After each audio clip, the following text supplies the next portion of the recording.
This is Modern Persian Food, a culinary podcast for today's food enthusiast. We talk about classic Persian flavors, modern recipes, and embracing culture and identity through food. I'm Bita. And I'm also Bita. Welcome to our show.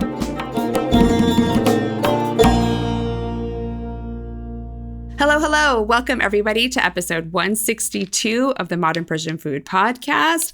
Happy New Year. Happy 2024. I'm here with the lovely Bita Jun, and we are going to be talking about health in the new year, Persian food specifically, how it is one of the nutritiously delicious cuisines, and how we can incorporate those Persian flavors into a healthy lifestyle this year. Bita, before we get started, Happy New Year. Happy New Year. Hi, everyone. You know, it's always a great time of year to look forward and maybe set some intentions or resolutions for the year. Is there anything that you're looking forward to accomplishing this year?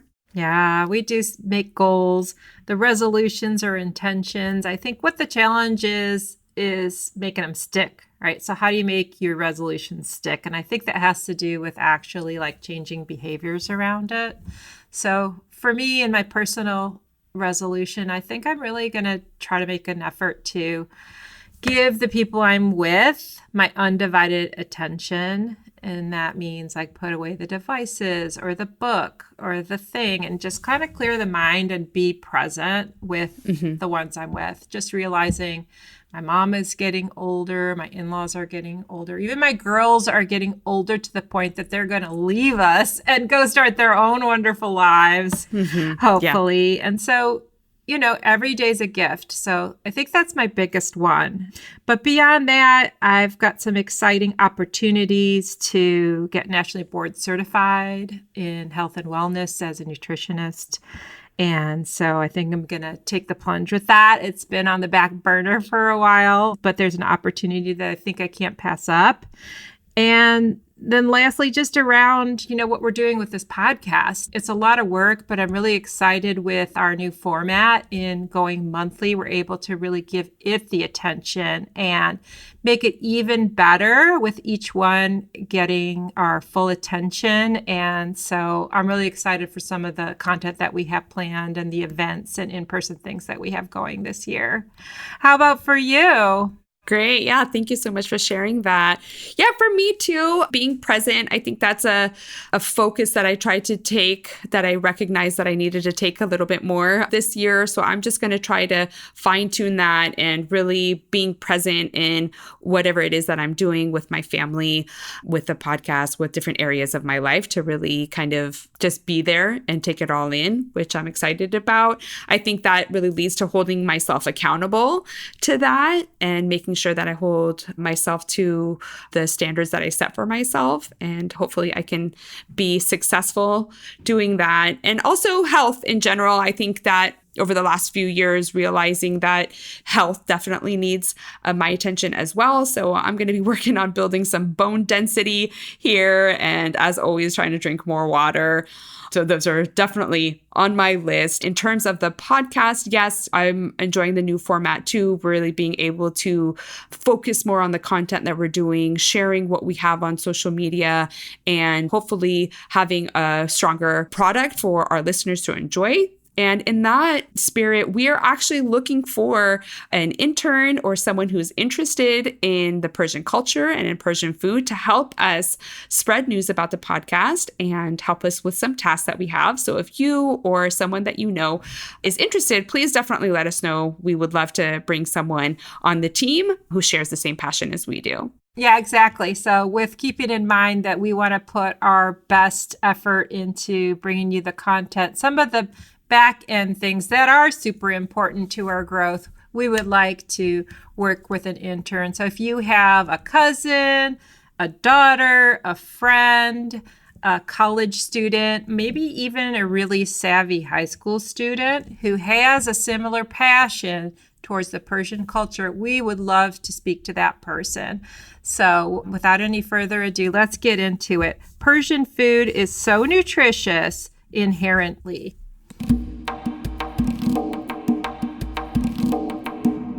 Persian food, as we kind of touched on many times in previous episodes, so good for you, so nutritious. Fresh, whole, clean, simple, plant-based ingredients are plentiful in our diet. Yeah, I agree. Persian food by nature has a ton of healthy elements to it. The fruits and vegetables and nuts and beans and legumes that are part of so many different recipes give a lot of nutritional benefits to the meals and are very healthy and not only provide delicious flavor, but they have antioxidants and anti-inflammation properties and probiotics in them, like the yogurt, that just really make them super healthy and make having delicious meals even better because they are actually so good for you.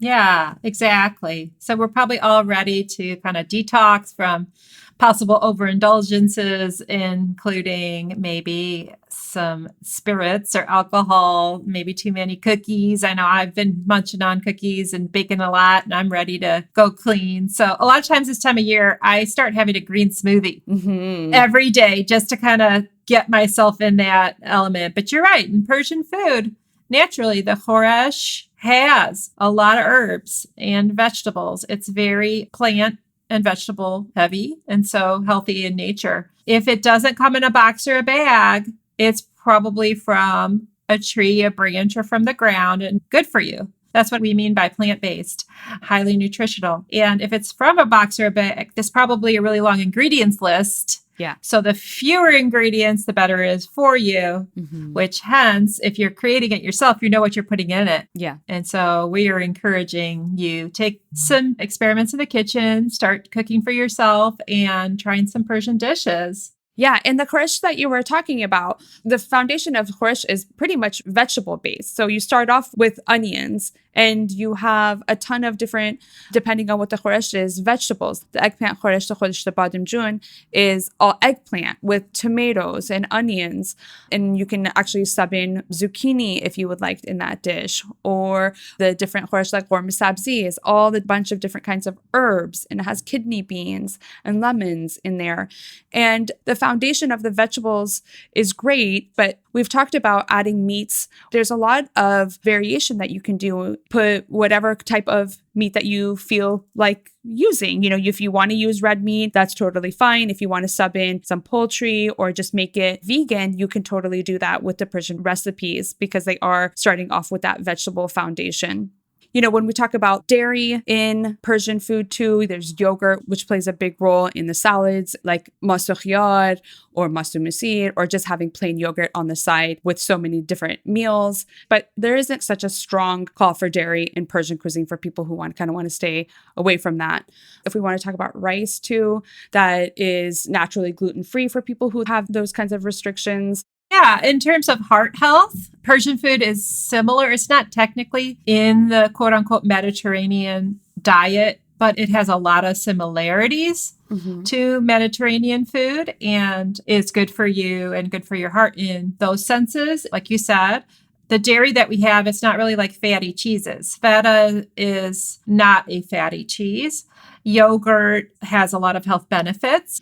That's kind of the extent of our dairy. We don't have a ton of dairy. Also related to the Mediterranean way of eating would be the vegetables and the fruit and the nuts and the berries. And then you can also alter our dishes to make them more Mediterranean ish. For example, the Mediterranean way of eating, which has been known to be super good for you since like the 1960s, doesn't have a lot of red meat. So what you can do is you can reduce red meat and add poultry and fish and substitute it in, or you can do without it altogether. You can also switch up cooking oil and use olive oil in many dishes. It sometimes changes the flavor. Like I won't use olive oil in rice. That's one place I won't use olive oil, but I will use it in just about everything else. And olive oil is a healthy fat. So there are healthy fats.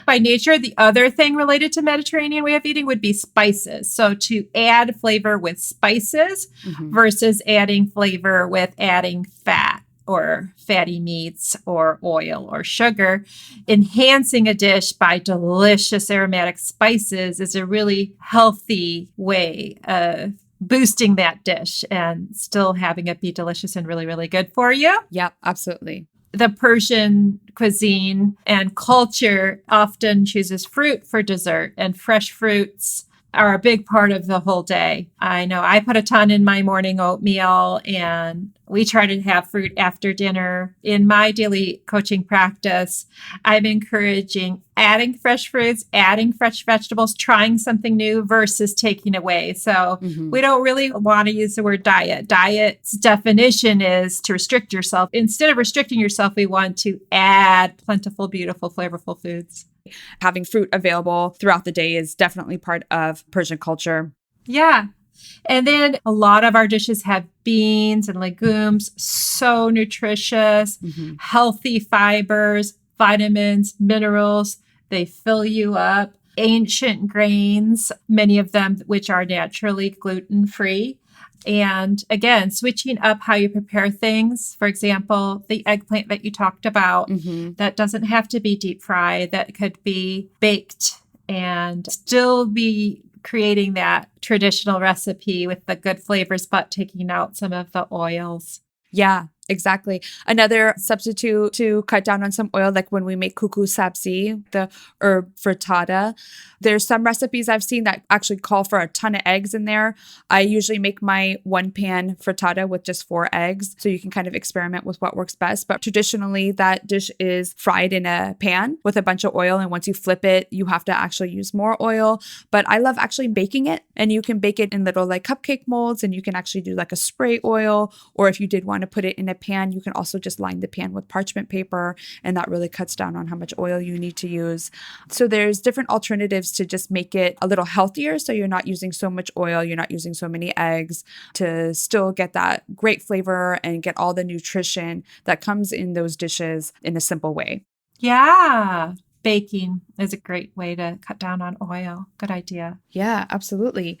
Also, nuts. There's a lot of times on the side of Persian food or at the table with the sabzi khordan, we have fresh herbs on the side. And a lot of times they have walnuts or almonds. You can make mini little like wraps with like a little piece of lavash, some feta cheese, and some fresh herbs and some nuts in there. So the nuts are definitely brain foods. We have a dish called khoresh, which is all walnuts and pomegranate molasses, which is actually great from like a brain food standpoint, but it is pretty fatty. So I think that one of the key things to talk about is also portion control and balance, and being able to really enjoy it and have the nutritional benefits of it, but knowing that you can't have like a ton of khoresh just because it does have a lot of the fats that if you eat without balance, you may like overindulge in it. Yeah, good point. Oh, balance is so key in all the aspects. And for sure, when you're eating yummy Persian food. Yeah, exactly. I made fasinjun a few days ago and I love it so much. But yeah, very dense. And it has pomegranate molasses, which has a lot of sugar. I love it so much. I started to eat it like soup. It's just so delicious. And so finding that balance and add some salad, add some greens and make that well-rounded plate. Just the simplicity of Persian food. Given an abundant garden, you could probably go out and pick a bunch of fresh herbs and spinach and grab some nuts and berries and create an amazing, delicious, nutritious dish with very simple, whole ingredients. And I think that's what I love most about it, that and the spices. Yeah. Spices reminds me of our question of the day. Yeah, we are now ready for the Ask the Beat section, where we ask our listeners to submit questions that they have regarding Persian food and culture. And today's question comes from Lauren in the Bay Area. And she asks, what is the most common Persian spice and what do you use it in? Do you want to go first, Bita? Oh, sure. The most common spice that comes to mind for me would be saffron. I use it the most. I know every home chef probably has a different most common one, but I really love saffron spray in the modern version. So it now comes marketed in spray form. So I can just spray it on my rice and spray it on my onions that I'm cooking up. So I think I use that one the most often for my Persian cooking. How about you? For me, turmeric is the spice that I use most often. I don't use a ton of turmeric. I usually just use like a teaspoon when I'm sauteing onions for whatever Persian dish that I'm making. But pretty much the basis of every Persian dish that I make starts with frying onions and adding turmeric to it.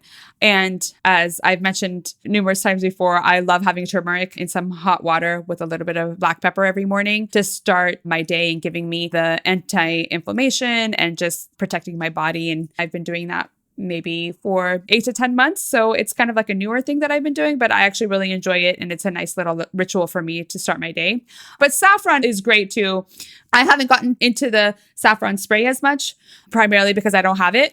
So I have to get one actually. Yeah, I need to send you some. But yeah, I mean, I love saffron and adding it to obviously my tahdig when I'm making tahdig, but I love actually blooming it and using it with seafood on salmon, or sometimes if I'm making shrimp, I'll just roast shrimp and then add a little bit of the saffron that's bloomed in the hot water to it. And it makes it delicious, but I agree that saffron is used a lot too. Nice. There's a common thread between our favorite spices, the saffron and the turmeric, both also have the ability to enhance a color. So they provide not only flavor, but color. Oh, that's right.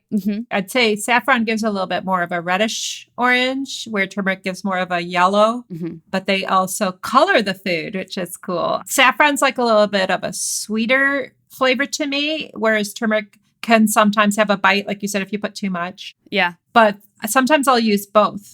Yeah, absolutely. A lot of dishes I will use both. They're nice in combination. Yeah. And you're right. You have to really kind of be careful when you're cooking with it that your apron or your dish towels or your hands don't get completely stained. Yeah. It makes for a beautiful dish. Yeah. Great. Well, thank you so much, Lauren. And if anyone has any questions, please feel free to email us at hello@modernpersianfood.com or reply to any of our social media posts. And we'd love to feature you guys in a future episode. Thank you, Bita. Here's to a healthy, happy, hopeful year ahead. Yeah. Cheers to you and to your family and to all our listeners. Happy New Year. Cheers. Happy New Year. Cheers. You've been listening to the Modern Persian Food Podcast with Bita and Bita. Thanks for spending time with us. If you've enjoyed what you heard today, consider telling a friend or giving us a good rating. You can subscribe to our show for free on your favorite podcasting app or find us online at modernpersianfood.com or on Instagram for the recipes and information we talked about today. We'd love to hear your thoughts and see you next time.